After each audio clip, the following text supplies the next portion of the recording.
하나님 말씀입니다. 사도행전 2장 14절부터 36절까지입니다.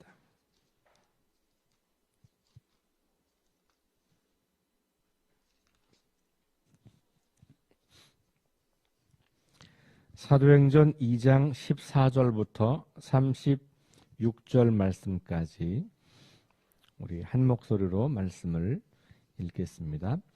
베드로가 11 사도와 함께 서서 소리를 높여 이르되 유대인들과 예루살렘에 사는 모든 사람들아, 이 일을 너희로 알게 할 것이 내 말에 귀를 기울이라.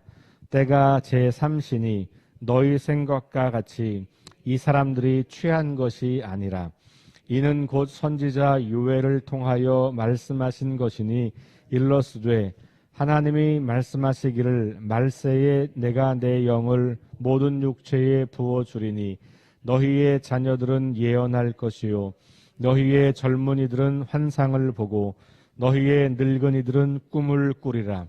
그때에 내가 내 영을 내 남종과 여종들에게 부어주리니 그들이 예언할 것이요 또 내가 위로 하늘에서는 기사를 아래로 땅에서는 징조를 베풀리니 곧 피와 불과 연기로다. 주의 크고 영화로운 날이 이르기 전에 해가 변하여 어두워지고 달이 변하여 피가 되리라. 누구든지 주의 이름을 부르는 자는 구원을 받으리라 하였느니라. 이스라엘 사람들아, 이 말을 들으라.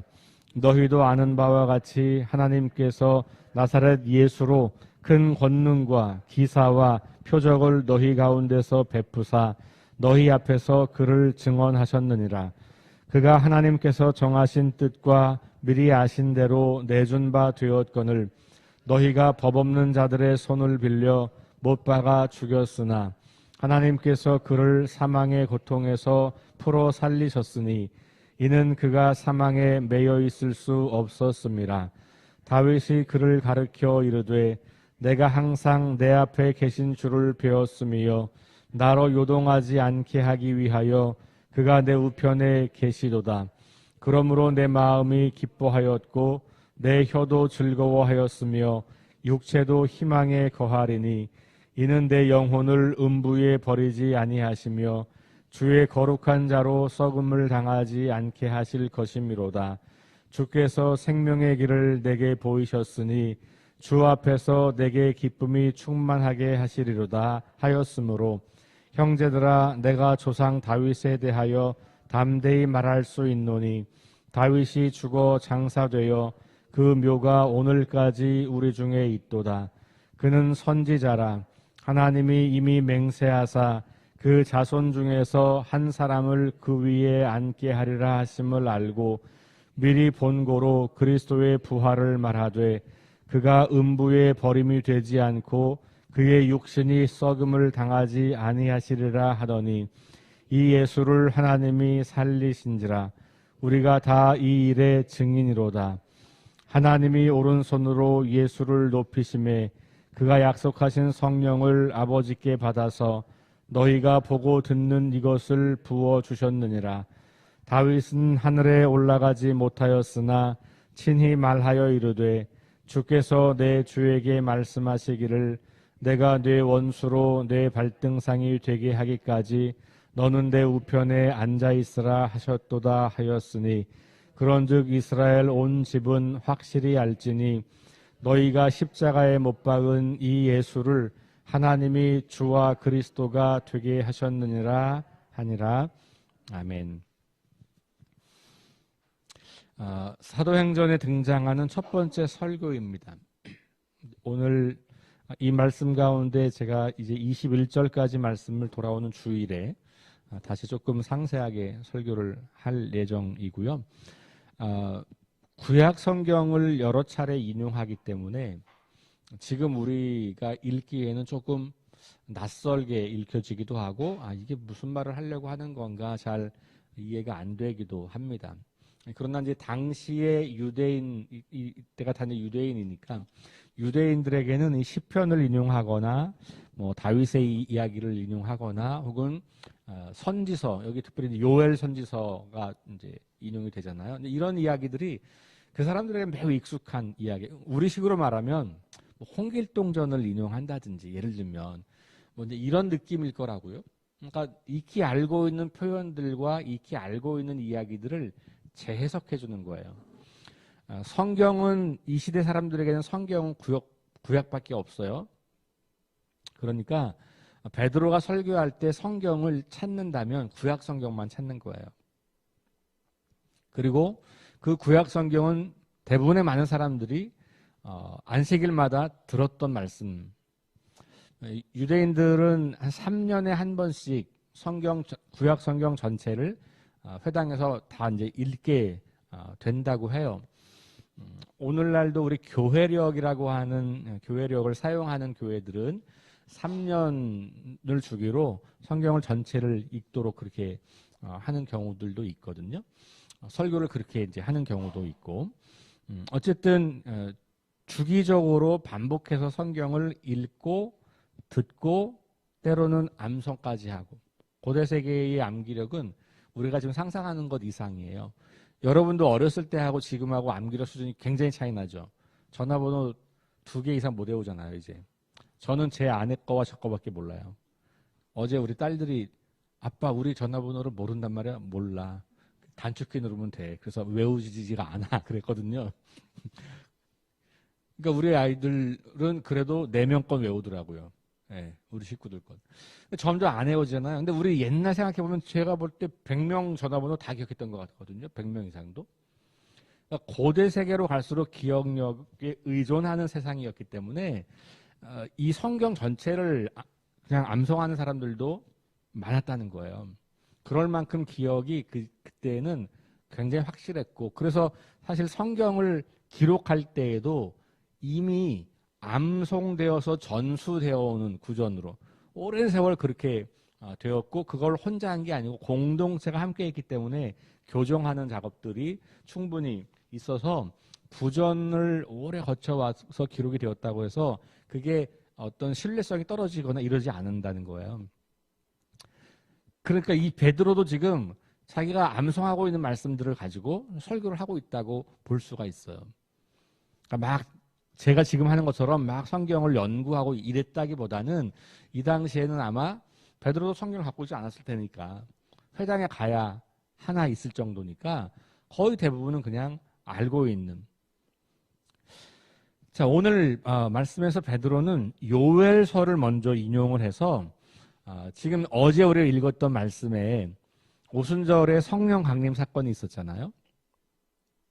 마지막 부분에 보면 12절 13절 보면 사람들이 이상하다, 갈릴리 사람들이 말하는데 내가 알아들을 수 있는 언어로 말을 하네.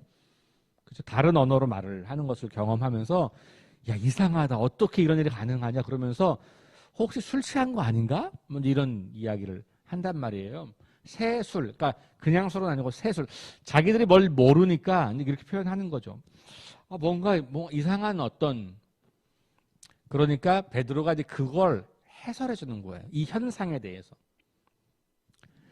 사람들에게 이와 같이 신비한 일이 발생하고 알아들을 수 없는 언어여야 하는데 자기들이 알아들을 수 있도록 저 사람들이 말을 하고, 저 사람들이 언제 우리 언어를 공부해서 갈릴리 손놈들인데 불가능한 일이잖아요.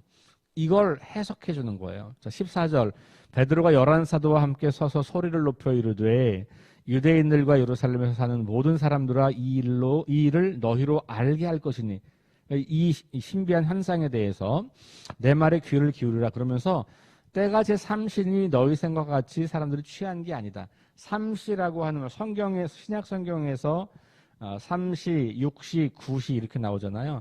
더하기 6을 하시면 지금 우리 시간이에요. 그러니까 3시면 오전 9시인 거예요. 그러니까 아침에 누가 술 취하냐, 그렇지 않다는 얘기죠.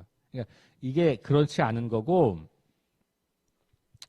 16절 선지자 요엘을 통해서 말씀하신 것이니 이렇게 나왔어요. 그러니까 이게 뭐냐면 요엘 선지자 때 예언된 게 지금 성취된 거다, 이렇게 이야기하는 거예요. 그래서 구약 성경에 약속되었고 예언되었던 것들이 성취됐다고 하는 것은 이 초대교회, 예수님의 12 제자들부터 그렇게 이제 연결을 하기 시작하는 거죠. 물론 예수님께서도 그렇게 하셨잖아요. 예수님께서도 오셔서 내가 하고 있는 일들, 그리고 내가 나타내는 일들, 내가 말하는 것들이 다 오래전부터 구약 성경에서부터 이야기되었던 것들이 성취되는 거다. 그래서 우리가 구약과 신약의 관계를 약속과 성취 이런 큰 틀로 보는 해석이 있잖아요. 그런 것처럼 베드로가 지금 그 이야기 하는 겁니다. 그러면서 요엘서에서 17절부터 보시면 이렇게 나오죠. 하나님이 말씀하시기를 말세에 내가 내 영을 모든 육체에 부어주리니 이러면서 17절, 18절부터 21절까지 이야기를 하고 있어요. 여러분 요엘서는 되게 짧은 책이거든요. 근데 요엘서는 어떤 책이냐 하면 간략하게 말씀드리면 메뚜기 떼의 습격으로 초토화가 됐어요. 그러니까 자연재해를 입은 거랑 비슷해요.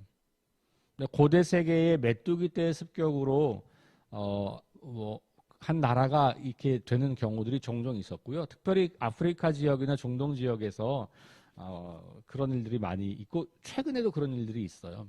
여러분 뉴스에 해외 토픽 뉴스에 보면 막 어마어마한 메뚜기 떼들이 그냥 휩쓸고 가면서 거대한 옥수수 밭을 다 그냥 쑥대밭 내고 그러면 이제 그 사람들은 1년 내내 먹을 게 없는 거죠. 그런 일들이 실제로 있었던 거예요. 그러니까 그런 실제적인 사건들을 하나님께서 행하시는 심판의 어떤 것들로 요엘은 이제 보고 해석을 하는 거죠. 그래서 메뚜기 떼 습격으로 황폐화된 그 모습을 하나님의 심판으로 전하면서 회개를 촉구하는 게 요엘서의 핵심 이야기예요. 봐라 지금 너희가 목도하고 있는 이 현상은 하나님께서 너희의 죄악을 심판하시는 거다. 그러니 돌아와라. 그러면서 돌아오는 자들, 회개하는 자들에게 하나님이 자비를 베푸시고 그 모든 사람들에게 성령을 선물로 주실 거다. 이게 요엘서의 이야기예요. 자, 그런데 오늘 이 말씀, 베드로가 그 말씀을 가지고 와서 우리가 지금 받은 이 성령의 역사의 이 놀라움을 회개하는 자들에게 주시는 하나님의 선물이다라고 하는 연결을 지금 해주고 있는 거예요. 그러면서 이 제자들이 새로운 삶을 향해서 나아갈 것이라고 하는 것을 예상하게 하는 것이죠. 실제로 이 제자들은 그 전에 예수님께서 승천하기 전에 하셨던 말씀을 기억할 거예요. 성령이 너희에게 임하시면 너희가 권능을 받고 그러면서 예루살렘, 온 유대, 사마리아 땅끝까지 이르러서 내 증인이 되리라. 그거 지금 그 말씀을 받았던 사람들이어서 예루살렘에 모여서 기도로 모일 때마다 기도를 하고 있고 말씀을 나누고 있었던 것이잖아요. 근데 그 사람들에게 이런 경험을 하니까 이 제자들은 이게 드디어 이제 때가 된 거구나. 그래서 여기 말세, 요엘서에서는 말세였지만 제자들에게 볼 때는 하나님이 우리에게 지금 그러면 이 때를 주신 거구나. 그래서 우리의 이 놀라운 경험이 바로 성령, 약속하신 성령이 온다는 거였구나. 이제 우리는 그럼 증인으로 살아야 되는 거구나라고 하는 것을 제자들은 이제 감지하기 시작했겠죠. 베드로가 이제 계속해서 이 설교를 통해서 너희들도 이제 회개하라 이렇게 이제 이야기하는 거예요. 그러면서 여기 보면 19절 보세요. 19절 그 앞부분은 좀 이따 보기로 하고 19절부터 20절까지 이야기가 뭐냐면 아주 신기한 현상들이 나타난다는 거예요. 하늘 위에서는 기사, 땅에서는 징조, 뭐 이러면서 피와 불과 연기 이런 것들. 이거 어제 보았던 것처럼 같은 그 표현이에요. 그러니까 예언서에서 계속해서 반복되는 표현들은 이런 자연재해들, 자연현상의 변화들을 비유로 해서 하나님의 심판을 이야기하고 그런 어떤 징조들을 보여주고 있는 거잖아요. 그런 이야기. 그러면서 해가 변하여 어두워지고 달이 변해 피가 된다라고 하는 것도 마찬가지. 그러니까 이 당시 사람들이 생각할 수 있는 크고 놀라운 일은 대부분 자연재해와 관련돼 있어요. 그들은 자연재해에 대한 이해가 없었거든요. 그러니까 그건 다 신이 하는 것, 하나님이 하는 것. 이건 뭐 이스라엘뿐만 아니고 거의 대부분의 사람들이, 고대인들은 자연재해를 경험하면 이건 하나님의 심판이나 아니면 신의 진노 이런 걸로 이제 보았단 말이에요. 지금은 이제 과학적인 설명이 가능한 시대가 됐지만 이때는 그게 아니었기 때문에 이런 일들을 통해서 하나님이 일하신다고 생각했던 시대란 말이에요. 그러니까 이렇게 표현을 하는 거예요. 그러니까 이 메뚜기 떼를 보면서도 요엘 당시에는 그런 생각을 하는 거죠. 이와 같이 엄청난, 우리가 상상할 수 없는, 어떻게 헤아릴 수도 없고 이해할 수도 없고 그런 놀라운 일들이 벌어지면 때가 된 건 줄 알고 너희가 회개해야 되는 거야. 이렇게 지금 요엘서는 말하고 있는 거고, 베드로는 그 말씀을 가지고 와서 지금이 그때다 이렇게 말씀하는 거예요. 지금이 그때다. 그래서 하나님께서 지금 너희에게 기회를 주시는 거야. 우리가 이렇게 이와 같은 어떤 재앙과 같은 그 특별한 일은 아닌데 성령님이 우리에게 오셨다라고 하는 이 특별한 사건은 하나님께서 우리에게 기회를 주시는 거다라는 이야기를 하는 거죠. 그러면서 이제 이 크고 놀라운 일, 이런 신비한 현상들 앞서서 초대교회가 경험했던 성령의 역사를 가지고 그 앞에 이제 요엘서에 나오는 말씀을 이제 보면 이 여러 사람들이, 모든 사람들이 어떤 특별한 눈이 열린다고 하는 거예요. 자, 17절 보세요. 아까 읽었던 것 지나서 너희 자녀들은 예언할 것이요 너희 젊은이들은 환상을 보고 너희 늙은이들은 꿈을 꾸리라. 그때 내가 내 영을 내 남종과 여종들에게 부어주리니 그들이 예언할 것이요 라고 나와 있어요. 자, 다시 말씀드릴게요. 예언은, 성경에서 말하는 예언은 앞날을 맞추는 거 아니에요. 저는 여러분들이 어디 가서 예언기도 받는다고 이런 데 좀 혹하지 않으시면 좋겠어요. 그거는 성경적으로 매우 위험한 것들이에요. 성경이 말하는 예언은 하나님 말씀을 전하는 게 예언이에요. 그러니까 하나님의 말씀에 근거해서 이야기를 하는 것을 예언이라고 하는 거지, 앞날을 맞추는 걸 예언이라고 하지 않아요. 그런데 이 성경에 나오는 예언에서 앞날을 예측하는 것이 없는 건 아니죠. 왜냐하면 이런 거예요. 요엘이 말한 것처럼, 야, 너네 지금 그렇게 살잖아. 너네 다 망해. 앞날을 예측하는 거예요, 이게. 너 뭐가 될 거야. 이런 식의 예언은 비성경적인 예언이에요. 너 누구랑 결혼해야 돼. 너 이런 직업 가져야 돼. 이런 예언기도 엄청 많거든요. 그건 성경적이진 않아요. 그건 그냥 그야말로 정말 무당들이 하는 거랑 큰 차이 없는 거죠. 성경적인 예언은 하나님의 말씀을 말하는 거예요. 여러분, 고린도서에서도 예언은 그런 겁니다. 그래서 교회 안에서 예언하는 자가 있으면 예언한다 이런 말이 있거든요. 그게 뭐냐면 자기가 성경 말씀을 읽고 그것에 대해서 그 말씀 앞에 자기가 반응하는 것을 하는 거예요. 근데 그것조차도 두세 사람이 하고 나면 반드시 그것을 검증하는 과정을 거쳐요. 그 공동체가 그걸 하는 거였거든요. 그래서 여러분, 성경적인 예언을 미래를 알아맞추는 것에 초점을 두는 게 아니고 하나님께서 지금 이 현재의 모습을 보니까 하나님이 어떻게 하실 거다라고 하는 걸 말하는 거예요.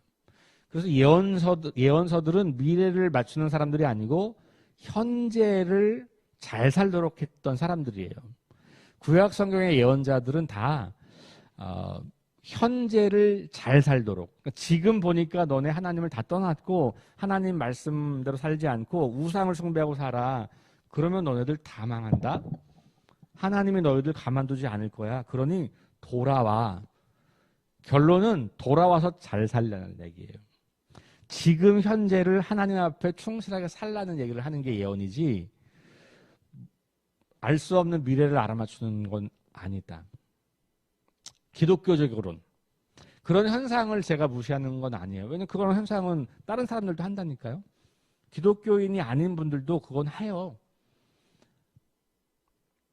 그런데 기독교적 예언은 하나님의 말씀 앞에서 그 말씀을 사람들에게 전해주는 거예요. 그러니까 제가 지금 하고 있는 게 예언이에요. 여러분들이 혹시 누군가와 함께 말씀을 공부하면서 말씀을 여러분들이 기도하면서 또 읽으면서 깨달은 것 가지고 하나님 말씀을 누군가 해석해서 나눠주잖아요. 그게 예언이에요. 그러니까 여기 지금 성령이 임했을 때 예언을 한다. 베드로가 이 말을 왜 할까요? 이제부터 베드로가 하는 말이 예언이라는 말이에요. 그게 뭐예요? 너희가 죽인 예수를 하나님이 살리셨고 예수님께서 하나님 나라 일을 이제까지 말씀하셨던 것을 베드로가 다시 반복할 거거든요. 제자들이 이제 앞으로 할 일은 그거예요. 여러분 성경 가만히 읽어보세요. 여기 초대교회 제자들이 사람들한테 당신들 몇 년 몇 시에 주님 오십니다. 이런 얘기 한 적 없어요. 당신들 어떻게 살면 당신 직업 뭐 가져라. 이런 얘기 한 적이 없다고요. 성경에 나오는 이 제자들이나 예언자들이 그런 얘기를 한 적이 한 번도 없어요. 무슨 얘기하는 거예요? 하나님이 누구신지, 예수님 어떻게 되셨는지, 예수님 말씀은 하나님 나라가 무엇인지, 너희가 지금 그것대로 살지 않으면 어떻게 될지, 거기 부분이 예언, 미래적인 게 있는 거죠. 그러나 그것조차도 미래 뭐가 될 거다 이런 얘기가 강조점이 있는 게 아니고 지금 그러니 하나님께 돌아와라 이 얘기하고 싶은 거거든요. 그러니까 회개를 요구하는 거예요. 그러니까 회개를 요구하지 않으면서 미래를 맞추는 것은 그 자기 주관적인 영적 체험인 거죠. 자, 그래서 오늘 말씀도 여기 보세요. 성령이 여기서 이제 이런 거예요. 자녀들, 젊은이들, 늙은이들 이렇게 나와 있는 이 표현들은 모든 세대를 말하는 거예요. 모든 세대. 어린아이들도 노인들도 누구라도 다 이런 말이에요. 그 뒤에 나오는 예언, 환상, 꿈은 같은 단어예요. 다르게 우리가 이제 해석을 할 뿐이니까 모든 사람들이 예언을 하는데 뭐냐면 새로운 눈이 열리는 환상을 보고 꿈을 꾸고 예언을 한다라고 하는 것은 하나님의 말씀을 온전히 이해할 수 있는 그런 때가 된다는 거예요. 그리고 나서 또 나오죠. 여종과 남종 마찬가지예요. 예외 없이 때가 되면 예외 없이 모든 사람들에게 성령이 임할 것이고 성령이 임하면 사람들이 새로운 것을 보게 된다는 거예요. 그게 뭐냐면 감추어져 있던 하나님의 신비를 본다는 말이에요. 알려져 있지 않았던 몰랐던 세상의 안목으로는 볼 수 없었던 하나님 나라의 일들을 보게 된다는 거예요. 그래서 그걸 전하는 거거든요. 그렇게 보니까 이 자연재해들이 하나님의 계획으로 보이는 거예요. 눈이 열려지지 않으면 그거는 그냥 자연재해예요. 근데 그것을 새로운 비전으로 새로운 안목으로 보니까 하나님이 일하시는 거라고 보이는 거예요. 그러니 이 세상의 일과 또 성경이 말하고 있는 것과 나 자신에 대한 새로운 이해, 새로운 눈이 열리는 거예요. 그것이 바로 성령이 임했을 때 우리에게 오는 거죠. 그러면 성령이 임한 사람들의 특징은 하나님을 중심으로 세상을 보는 거예요. 세상이 말하는 방식으로 보는 게 아니고 하나님께서 말씀하신 그 이 성경의 세계관으로 세상을 보기 시작하는 거죠. 그러면 우리는 예언할 수 있는 거예요. 그러니 여러분 예언도 성경을 통해서 성경을 많이 읽고 성경을 통해서 인생의 지혜를 발견하고 성경 안에서 세상을 보는 눈이 열리고 성경을 통해서 나를 보는 눈이 열리면 그러면 우리는 성경적인 세계관을 가지고 살게 되는 거고 그것이 바로 환상을 보고 꿈을 꾸고 예언하게 되는 것과 같은 거예요. 그래서 너무 신비한 것으로만 여기지 않아도 됩니다. 성령 체험, 영적 체험을 신비한 것으로 몰아갈수록 위험해져요. 제가 이렇게 강조하니까 저 목사님은 너무 이렇게 영적인 것을 모르나 뭐 이렇게 생각하실 수 있을지 모르겠지만 영적이라는 말 자체도 오해가 많은 거예요. 영적이란 말은 세상을 떠나 있는 뭐 이런 게 아니에요. 매우 현실적이고 이 세상의 삶의 문제를 다룰 때 영적으로 다루는 거예요.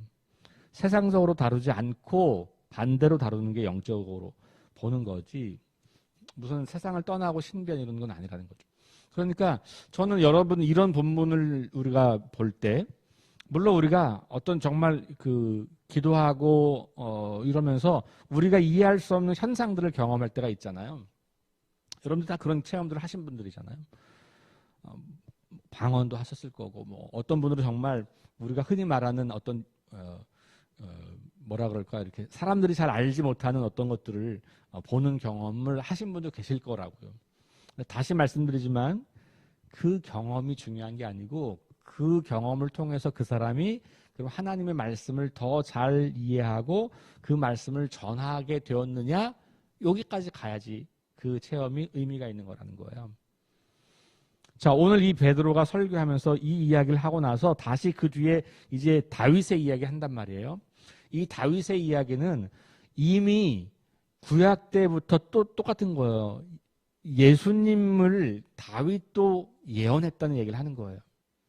다윗이 예수님의 다시 사심과 그분의 권세, 부활하신 권세에 대해서 이미 인정하고 알고 있었고, 그러니 너희가 지금 나타나는 이 현상과 우리가 지금 하려고 하는 말, 예수님이 살아났다는 말을 이상한 말로 듣지 마라. 이거 이미 너희가 알고 있는 성경 안에 다 있는 얘기야. 요 얘기를 하는 거거든요.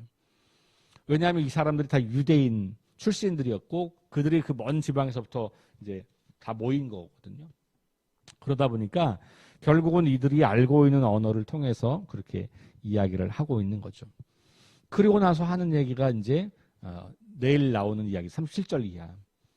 사람들이 이 얘기를 듣고 나니까 질문해요. 우리 어떻게 해야 됩니까? 이건 내일 보도록 할게요. 어쨌든 오늘 이야기는 베드로가 구약성의 요엘서와 시편 또 다윗을 인용해서 이스라엘 각지에서 온 유대적 배경을 갖고 있는 사람들에게 이 현상을 설명하면서 결국은 예수님의 부활을 선포하는 것으로 나아간 성령의 역사, 신비한 능력, 이런 것들은 결국은 복음을 전하고 하나님 말씀을 선포하는 것으로 연결되고, 그랬을 때 사람들에게서 회심이 일어나고 사람들에게서 말씀이 흥황하여지는 결론이 나는 것. 이게 초대교회가 보았던 성령 체험 그리고 신비한 능력의 체험의 결과였다는 것을 우리가 함께 기억하면서 여러분들에게 성령이 부어주셔서 하나님의 말씀을 읽을 때 그것이 이해가 되고 그 말씀으로 내 삶이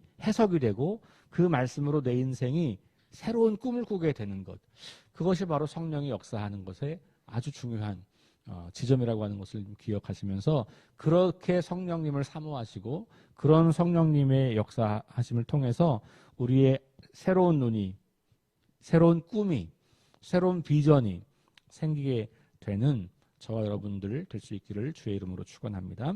기도하겠습니다. 하나님 감사합니다. 오늘 주신 말씀을 다시 한번 기억해 봅니다.